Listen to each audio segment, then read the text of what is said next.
उत्तर प्रदेश के कानपुर में 8 पुलिस कर्मियों को मारने वाला विकास दुबे हिस्ट्री सीटर अपराधी है। विकास दुबे के नाम 60 से ज्यादा मुकदमे अलग अलग थानों में दर्ज हैं। उसका आपराधिक इतिहास रहा है। उसकी हर राजनीतिक दलों में कड़ी पैंठ रही है। वह अपने किले जैसे घर में बैठकर बड़ी बड़ी वारदातें करवा देता था। शातिर अपराधी विकास दुबे को पकड़ने गई पुलिस पर ताबड़तोड़ गोलियां चलाई गई। इस घटना में 8 पुलिसकर्मी शहीद हो गए। सीओ बेल्होर देवेंद्र मिश्रा, SHO शिवराजपुर महेश यादव समेत एक सब इंस्पेक्टर और 5 सिपाही मुठभेड़ में शहीद हुए। इस घटना ने पूरे देश को हिलाकर रख दिया है। अब तक पुलिस पर हुए हमलों में यह सबसे बड़ा हमला बताया जाता है। विकास दुबे का आपराधिक इतिहास ही नहीं बल्कि इसके खिलाफ कई गंभीर मामले दर्ज हैं। विकास दुबे की पैठ हर राजनीतिक दल में रही है। यही कारण है कि इसको पकड़ा नहीं गया आज तक। विकास दुबे कई राजनीतिक दलों में भी रहा। बिट्ठूर के सिवली थाना क्षेत्र के बिरऊ गाँव का रहने वाला है। उसने अपने घर को किले की तरह बना रखा है। यहाँ उसकी मर्जी के बिना घुस पाना बहुत ही मुश्किल है। विकास दुबे इतना दबंग रहा है कि उसे किसी कानून का डर नहीं था। 2001 में विकास ने थाने के अंदर घुसकर बीजेपी के दर्जा प्राप्त राज्य मंत्री संतोष शुक्ला की हत्या कर दी थी। संतोष शुक्ला हत्याकांड ने पूरे प्रदेश में हड़कंप मचा दिया था, लेकिन पुलिस से लेकर कानून तक उसका कुछ नहीं बिगाड़ पाई। विकास दुबे किसी फिल्मी खलनायक से कम नहीं है। बताया जा रहा है कि थाने में घुसकर राज्य मंत्री की हत्या का आरोप लगने के बावजूद भी उसका कुछ नहीं हुआ। बताया जाता है कि इतनी बड़ी वारदात होने के बाद भी किसी पुलिस वाले ने विकास के खिलाफ गवाही नहीं दी।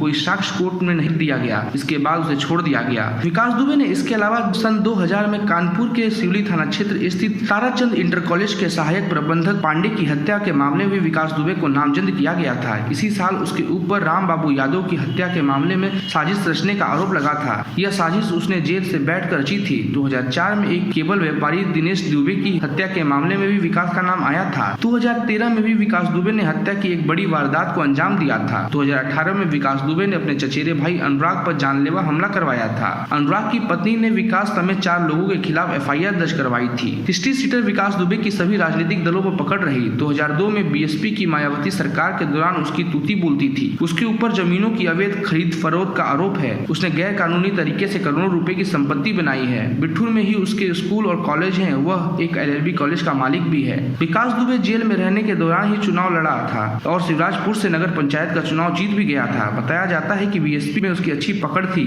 जेल से ही वह हत्या समेत कई वारदातों को अंजाम दिया करता था। फिलहाल इस खबर में इतना ही। आगे देश दुनिया की खबर के लिए जुड़े रहें जेड न्यूज के साथ। धन्यवाद।